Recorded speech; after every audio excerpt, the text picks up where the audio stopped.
बिस्मिल्लाहिर्रहमानिर्रहीम। अस्सलामु अलैकुम। नबी करीम सल्लल्लाहु अलैहि वसल्लम और एक यतीम बच्चे का वाक़या।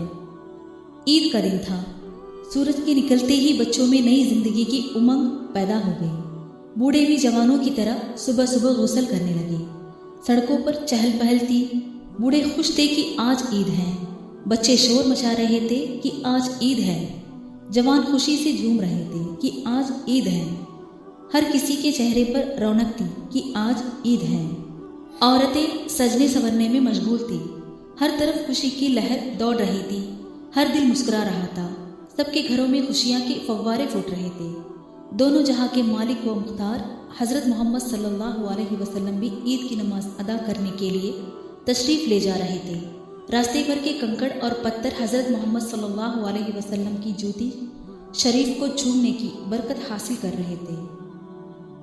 सूरज भी चेहराए मुस्तफ़ा से रोशनी भी बीक ले रहा था। बच्चे गली कुचों में खेलों में मगन थे। चलते चलते आप अचानक रुक गए। आपने देखा कि बच्चे खेल रहे थे। उनकी हंसी से फिजा में शोर हो रहा था।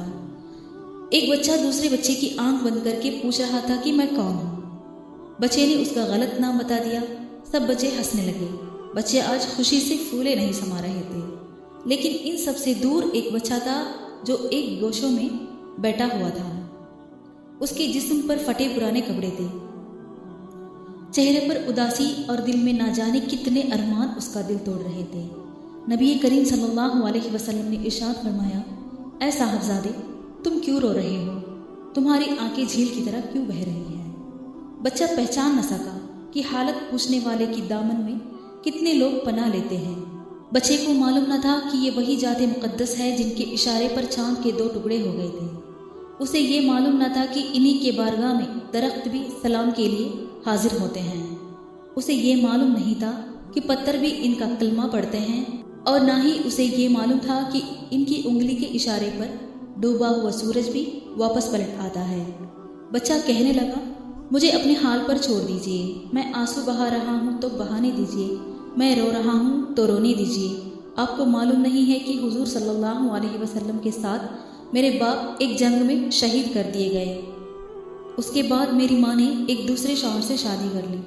वो दोनों मिलकर मेरे माल को खा गए और उसके जालिम शौहर ने मुझे घर से भी निकाल दिया।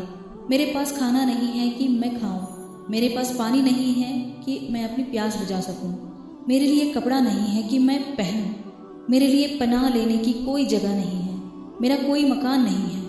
बस आसमान का शामियाना है और ज़मीन का फर्श है जिस पर सो लेता हूँ, और इस ज़मीन पर एक बोझ की तरह हूँ। लेकिन आज अचानक जब मैंने उन बच्चों को खेलते हुए देखा जिनके माँ बाप हैं, जिनके बदन पर नए नए कपड़े हैं, जिनके सरों पर हाथ रखने वाले उनके बुजुर्ग हैं, खुशी के गुलशन में बहारें हैं, उनके लिए माँ की ममता और बाप का प्यार है, उनकी खुशी को देखकर मुझे गुजरा हुआ ज़माना याद आ गया।